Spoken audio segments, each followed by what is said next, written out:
ಇದು 2019 ಮಾರ್ಚ್ ಏಪ್ರಿಲ್ನಲ್ಲಿ ನಡೆದಿರ್ತಕ್ಕಂಥ ಪರೀಕ್ಷೆಗಳ ಪ್ರಶ್ನೆ ಪತ್ರಿಕೆ ಮತ್ತು ಮಾದರಿ ಉತ್ತರಗಳ ಒಂದು ವಿಡಿಯೋಗಳಿದ್ದಾವೆ. ಇದಕ್ಕಿಂತ ಮುಂಚೆ ನಾನು ಈ ಏಪ್ರಿಲ್ 2019ರಲ್ಲಿ ನಡೆದಿರ್ತಕ್ಕಂಥ ಹಿಂದಿ ವಿಷಯದ ಪ್ರಶ್ನೆ ಪತ್ರಿಕೆ ಮತ್ತು ಮಾದರಿ ಉತ್ತರದ ವಿಡಿಯೋವನ್ನು ಹಾಕಿದ್ದೀನಿ. ತಾವು ನೋಡದೇ ಇದ್ರೆ ಮೇಲೆ ಐ ಬಟನಲ್ಲಿ ಆ ಒಂದು ವಿಡಿಯೋದ ಲಿಂಕನ್ನು ಸಜೆಸ್ಟ್ ಮಾಡ್ತೀನಿ. ತಾವುಗಳು ಆ ಲಿಂಕನ್ನು ಒತ್ತಿ ತೃತೀಯ ಭಾಷೆ ಹಿಂದಿ ಏಪ್ರಿಲ್ 2019ರಲ್ಲಿ ನಡೆದಿರ್ತಕ್ಕಂಥ ಪರೀಕ್ಷೆಯ ಪ್ರಶ್ನೆ ಪತ್ರಿಕೆ ಮತ್ತು ಉತ್ತರಗಳನ್ನು ನೋಡ್ಬೋದು. ತಾವು ಹೊಸಬರಾಗಿದ್ದರೆ ದಯಮಾಡಿ ಚಾನಲನ್ನು ಸಬ್ಸ್ಕ್ರೈಬ್ ಮಾಡಿ, ಜೊತೆಗೆ ಬೆಲ್ ಐಕಾನನ್ನು ಒತ್ತೋದ್ರಿಂದ ಮುಂಬರ್ತಕ್ಕಂಥ ವಿಡಿಯೋಗಳ ನೋಟಿಫಿಕೇಶನ್ ತಮಗೆ ಸಿಗುತ್ತೆ. ಶುರು ಮಾಡೋಣ. ಈ ದಿನ ಏಪ್ರಿಲ್ 2019ರಲ್ಲಿ ನಡೆದಿರ್ತಕ್ಕಂಥ ಸಮಾಜ ವಿಜ್ಞಾನ ಕೋರ್ ವಿಷಯದಲ್ಲಿನ ಒಂದು ಪ್ರಶ್ನೆ ಪತ್ರಗಳು ಮತ್ತು ಮಾದರಿ ಉತ್ತರಗಳು. ಸೊ ಮೊದಲಿಗೆ ತಮಗೆಲ್ಲರೂ ಕೂಡ ಗೊತ್ತಿರುವ ಹಾಗೆ ಮೊದಲ ಒಂದು 10 ಇಲ್ಲಿ ಬಹು ಆಯ್ಕೆ ಪ್ರಶ್ನೆಗಳಿದ್ದವು. ಸೊ ಮೊದಲ ಉತ್ತರದ ಒಂದು ಸರಿಯಾಗಿರ್ತಕ್ಕಂಥ ಆಯ್ಕೆ ಎ ಇದೆ. ಸೊ ತಾವುಗಳು ಪ್ರಶ್ನೆ ಮತ್ತು ಉತ್ತರಗಳನ್ನು ನೋಡ್ಬೋದು. ಪ್ರಶ್ನೆ 2ರ ಸರಿಯಾಗಿರ್ತಕ್ಕಂಥ ಆಯ್ಕೆ ಇತ್ತು ಬಿ. ಪ್ರಶ್ನೆ 3ರ ಸರಿಯಾಗಿರ್ತಕ್ಕಂಥ ಉತ್ತರ ಇತ್ತು ಸಿ. ಪ್ರಶ್ನೆ 4 ಸರಿಯಾಗಿರ್ತಕ್ಕಂಥ ಉತ್ತರ ಡಿ. ವಿಡಿಯೋವನ್ನು ತಾವುಗಳು ಪಾಸ್ ಮಾಡಿ ಅವುಗಳನ್ನು ಸ್ವಲ್ಪ ಸ್ಕ್ರೀನ್ಶಾಟು ಅಥವಾ ಬರೀಲಿಕ್ಕೆ ಪ್ರಯತ್ನವನ್ನು ಮಾಡಿ. ಪ್ರಶ್ನೆ ಸಂಖ್ಯೆ 5ರ ಸರಿಯಾಗಿರ್ತಕ್ಕಂಥ ಉತ್ತರ ಇತ್ತು ಆಯ್ಕೆ ಬಿ. ಪ್ರಶ್ನೆ ಸಂಖ್ಯೆ 6 ಸರಿಯಾಗಿರ್ತಕ್ಕಂಥ ಉತ್ತರ ಇದೆ ಬಿ. ಪ್ರಶ್ನೆ ಸಂಖ್ಯೆ 7ರ ಸರಿಯಾಗಿರ್ತಕ್ಕಂಥ ಉತ್ತರ ಇತ್ತು ಸಿ. ಪ್ರಶ್ನೆ ಸಂಖ್ಯೆ 8ರ ಸರಿಯಾಗಿರ್ತಕ್ಕಂಥ ಉತ್ತರ ಇತ್ತು ಆಯ್ಕೆ ಎ. ಪ್ರಶ್ನೆ 9ರ ಸರಿಯಾಗಿರ್ತಕ್ಕಂಥ ಆಯ್ಕೆ ಇತ್ತು ಸಿ ಸ್ಟ್ಯಾಂಪ್ ಶುಲ್ಕ. ಕಡೆಯ ಪ್ರಶ್ನೆ ಸೊ ಪ್ರಶ್ನೆ ಸಂಖ್ಯೆ 10ರದಿತ್ತು ಜಿಲ್ಲಾ ಗ್ರಾಹಕರ ವೇದಿಕೆ. ಇನ್ನು ಮುಂದೆ ಹೋಗೋಣ. ಬಹು ಆಯ್ಕೆ ಪ್ರಶ್ನೆಗಳ ನಂತರ ಒಂದೊಂದು ವಾಕ್ಯದಲ್ಲಿ ಉತ್ತರಗಳನ್ನು ಬರೀತಕ್ಕಂಥದ್ದು. ಸೊ ವಿದ್ಯಾರ್ಥಿಗಳೇ, ಇಲ್ಲಿ ಒಟ್ಟು 14 ಪ್ರಶ್ನೆಗಳನ್ನು ಕೊಟ್ಟಿದ್ರು. ಸೊ 14 ಪ್ರಶ್ನೆಗಳನ್ನು ತಾವುಗಳು ಒಂದೊಂದು ವಾಕ್ಯದಲ್ಲಿ ಉತ್ತರಗಳನ್ನು ಬರೀಬೇಕಿತ್ತು. ಪ್ರಶ್ನೆ 11, ಪ್ರಶ್ನೆ ಸಂಖ್ಯೆ 12, ಪ್ರಶ್ನೆ ಸಂಖ್ಯೆ 13, ಪ್ರಶ್ನೆ ಸಂಖ್ಯೆ 14, ಪ್ರಶ್ನೆ 15 ಮತ್ತು ಪ್ರಶ್ನೆ 16 ನಿಶಸ್ತ್ರೀಕರಣ ಎಂದರೇನು ಅಂತ ಇತ್ತು. ಪ್ರಶ್ನೆ ಸಂಖ್ಯೆ 17 ದಿ ರಿಪಬ್ಲಿಕ್ ಪುಸ್ತಕ ಬರೆದ ಒಬ್ಬ ರಾಜಕೀಯ ಶಾಸ್ತ್ರಜ್ಞ, ರಾಜನೀತಿ ಶಾಸ್ತ್ರಜ್ಞ. ಪ್ರಶ್ನೆ 18, ಪ್ರಶ್ನೆ 19, ಪ್ರಶ್ನೆ 20, ಪ್ರಶ್ನೆ 21, 22 ಜನಸಾಂದ್ರತೆ ಎಂದರೇನು, 23 ಆರ್ಟಿಕಲ್ 73 ಬಗ್ಗೆ ಕೇಳಿದ್ದಾರೆ.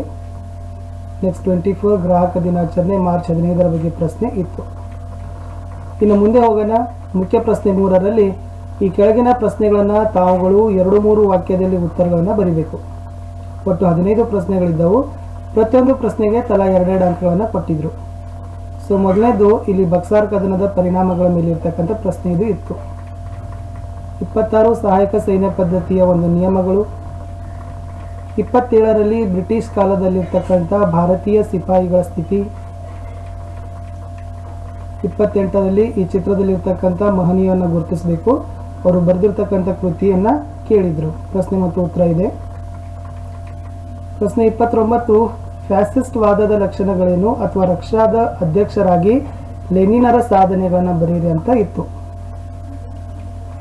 ಸೊ ಇದು ಪ್ರಶ್ನೆ ಮತ್ತು ಉತ್ತರಗಳಿದ್ದಾವೆ. 2 ಅಂಕ ಇದ್ದರೆ ಕಡ್ಡಾಯವಾಗಿ ತಾವು 4 ಪಾಯಿಂಟ್ಗಳನ್ನು ಬರೀಲೇಬೇಕು.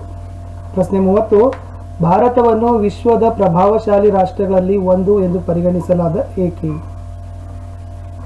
ಪ್ರಶ್ನೆ 31 ಭಾರತ ಮತ್ತು ಚೀನಾಗಳಲ್ಲಿ ಗಡಿ ವಿವಾದ ಇದ್ದರೂ ಬಹಳಷ್ಟು ಸಂಬಂಧ ಉತ್ತಮ ಇದೆ, ಅದನ್ನು ಕೇಳಿದ್ದಾರೆ. ಪ್ರಶ್ನೆ 32 ದೊಂಬಿಯು ಒಂದು ಸಮಾಜಘಾತುಕ ಚಟುವಟಿಕೆ ಏಕೆ ಅಂತ ಕೇಳಿದರು.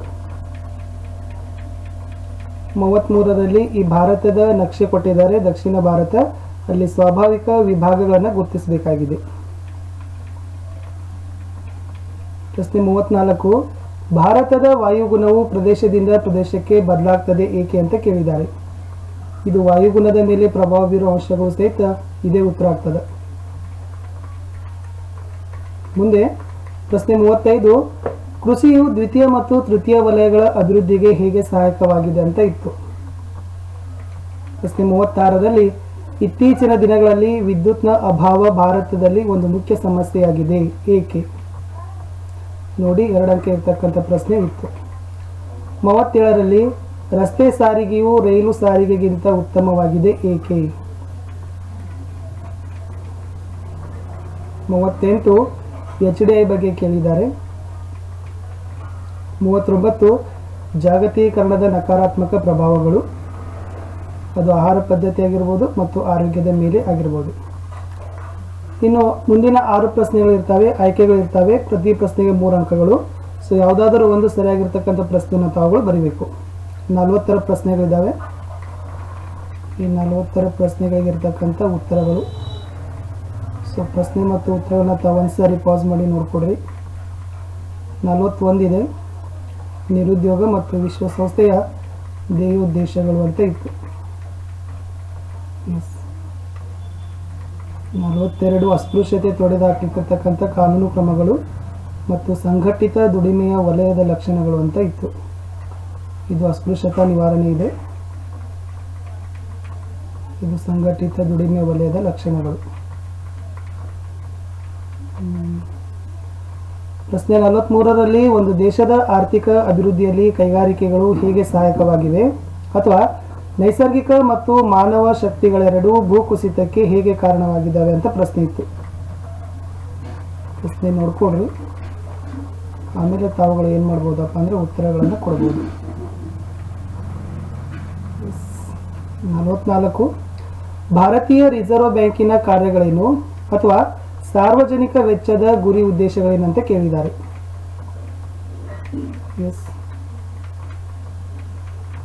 ಬಹಳಷ್ಟು ರೀತಿಯಾಗಿರ್ತಕ್ಕಂಥ ಪಾಯಿಂಟ್ಸ್ಗಳನ್ನು ತಾವು ನೋಡ್ಕೋಬೇಕು. 45ರಲ್ಲಿ ಉದ್ಯಮಿಯ ಕಾರ್ಯಗಳು ಅಥವಾ ಬ್ಯಾಂಕ್ನಲ್ಲಿ ಖಾತೆಗಳನ್ನು ತೆರೆಯೋದ್ರಿಂದ ಆಗ್ತಕ್ಕಂಥ ಉಪಯೋಗಗಳು.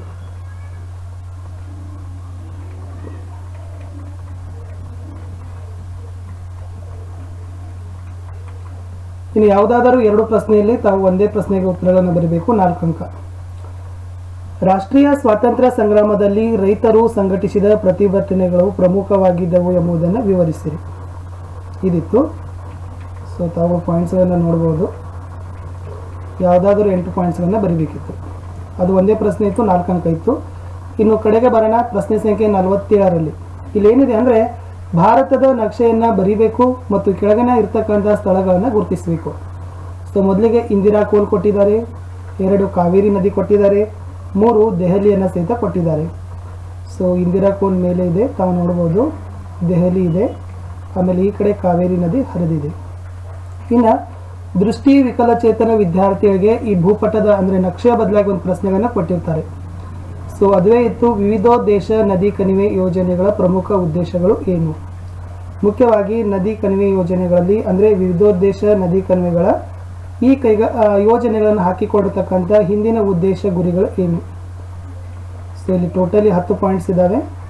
ಅವುಗಳಲ್ಲಿ ಯಾವುದಾದರೂ 8 ತಾವು ಬರೆದ್ರೂ ಕೂಡ ತಮಗೆ 4 ಅಂಕಗಳನ್ನು ಏನು ಮಾಡ್ತಾರಪ್ಪ ಅಂದರೆ ಕೊಡ್ತಾರೆ. ಸೊ ವಿದ್ಯಾರ್ಥಿಗಳೇ, ತಾವುಗಳು ಹಿಂದಿನ ವರ್ಷದಲ್ಲಿ ಕೇಳಿರ್ತಕ್ಕಂಥ ಪ್ರಶ್ನೆಗಳನ್ನು ತಾವುಗಳು ಓದಿನಲ್ಲಿ ಸಹಕಾರಿ ಆಗ್ತವೆ. ಏಕೆಂದರೆ ಸೊ ಪ್ರತಿ ಸರಿನೂ ಕೂಡ ಏನಾಗ್ತಾವಪ್ಪ ಅಂದ್ರೆ ಹಲವು ಬಾರಿ ಪ್ರಶ್ನೆಗಳನ್ನು ನಾವು ಪುನರಾವರ್ತನೆ ಮಾಡೋದನ್ನು ನೋಡ್ತೀವಿ. ಬರೀ ಪ್ರಶ್ನೆ ಪುನರಾವರ್ತನೆ ಆದ್ರಲ್ಲ, ಅದಕ್ಕೆ ಮಾದರಿ ಉತ್ತರಗಳಿಗೆ ಸಹಿತ ತಮಗೆ ಬೇಕು. ಯಾವ ಪ್ರಶ್ನೆಗೆ ಎಷ್ಟು ಅಂಕ ಇದೆ, ಎಷ್ಟು ಉತ್ತರಗಳನ್ನು ಬರೀಬೇಕು, ಮಂಡಳಿಯವರ ಒಂದು ಮಾಡೆಲ್ ಆನ್ಸರ್ ಏನು ಅಂತಕ್ಕಂಥ ಒಂದು ಕಾನ್ಸೆಪ್ಟ್ ನಿಮಗೆ ಬರುತ್ತೆ. ಆ ಉದ್ದೇಶದಿಂದ ನಾವು ಏನು ಮಾಡ್ತಾ ಇದ್ದೀವಿ ಅಂದರೆ ನಿಮಗಾಗಿ ಸೊ ಮಂಡಳಿಯವರೇ ಇರತಕ್ಕಂಥ ಒಂದು ಮಾದರಿ ಉತ್ತರಗಳು ಮತ್ತು ಪ್ರಶ್ನೆ ಪತ್ರಿಕೆಗಳ ವಿಡಿಯೋಗಳನ್ನು ಹಾಕ್ತಾ ಇದ್ದೀವಿ. ಸೊ ಇಲ್ಲಿವರೆಗೆ ನಾನು ಸೆಪ್ಟೆಂಬರ್ 2020 ಹಾಕಿದ್ದೀನಿ, ಏಪ್ರಿಲ್ 2020 ಹಾಕಿದ್ದೀನಿ, ಜೂನ್ 2019 ಹಾಕಿದ್ದೀನಿ. ಇವಾಗ ಏಪ್ರಿಲ್ 2019 ಒಂದು ಕ್ವಶನ್ ಪೇಪರ್ಗಳನ್ನು ಹಾಕ್ತಾ ಇದ್ದೀವಿ. ಬಹಳಷ್ಟು ವಿಡಿಯೋಗಳಿದ್ದಾವೆ ಹಿಂದಿ ಮತ್ತು ಸಮಾಜ ವಿಜ್ಞಾನ ವಿಷಯಕ್ಕೆ ಸಂಬಂಧಪಟ್ಟಂತೆ. ಅದು ನೋಟ್ಸ್ ಆಗಿರ್ಬೋದು, ಕ್ವಶನ್ ಆನ್ಸರ್ಸ್ ಆಗಿರ್ಬೋದು, ಪಾಸಿಂಗ್ ಪ್ಯಾಕೇಜ್ ಸೀರೀಸು ಆಗಿರ್ಬೋದು. ಆ ಎಲ್ಲ ವಿಡಿಯೋಗಳ ಒಂದು ಉಪಯೋಗಗಳನ್ನು ತಾವುಗಳು ತೆಗೆದುಕೊಳ್ತೀರಿ. ಸೊ ವಿಡಿಯೋಗಳು ತಾವೆಲ್ಲ ನೋಡ್ತೀರಿ, ಬಟ್ ಏನಾಗ್ತದೆ ಅಂತಂದರೆ ವಿಡಿಯೋಗಳು ಸೇರ್ ಆಗೋದಿಲ್ಲ. ಸೊ ನಮ್ಮದು ಒಂದು ಏನಪ್ಪ ಅಂತಂದರೆ ತಾವು ವಿಡಿಯೋ ನೋಡಿದ ಮೇಲೆ ನಿಮ್ಮ ಗೆಳೆಯರಿಗೂ ಕೂಡ ತಾವುಗಳು ಶೇರ್ ಮಾಡಿ.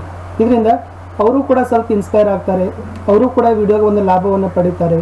ಒಬ್ಬರಿಂದ ಇನ್ನೊಬ್ಬರಿಗೆ ಅಂದಂಗೆ ಸೊ ಎಲ್ಲರಿಗೂ ಕೂಡ ತಾವುಗಳು ಶೇರ್ ಮಾಡಿ. ಹೊಸಬರಾಗಿದ್ದರೆ ದಯಮಾಡಿ ಚಾನಲ್ಗೆ ಸಬ್ಸ್ಕ್ರೈಬ್ ಮಾಡಿ, ಬೆಲ್ ಐಕಾನನ್ನು ಒತ್ತೋದ್ರಿಂದ ನಾವು ಮುಂಬರ್ತಕ್ಕಂಥ ದಿನಗಳಲ್ಲಿ ಹಾಕ್ತಕ್ಕಂಥ ಎಲ್ಲ ವಿಡಿಯೋಗಳ ನೋಟಿಫಿಕೇಷನ್ಗಳನ್ನು ತಾವೇನು ಮಾಡ್ತಾರಪ್ಪ ಅಂದರೆ ಮೊದಲಿಗರಾಗಿ ಪಡಿತೀರಿ. ಸೊ ಈ ಒಂದು ಸಮಯದಲ್ಲಿ ತಾವುಗಳು ಉಪಯೋಗವನ್ನು ಪಡ್ಕೊಡ್ರಿ, ಅಧ್ಯಯನದಲ್ಲಿ ನಿರತರಾಗ್ರಿ, ಪರೀಕ್ಷಾ ತಯಾರಿಯನ್ನು ಮಾಡಿರಿ ಅಂತ ಹೇಳ್ತೀನಿ. ಸಿಗುವ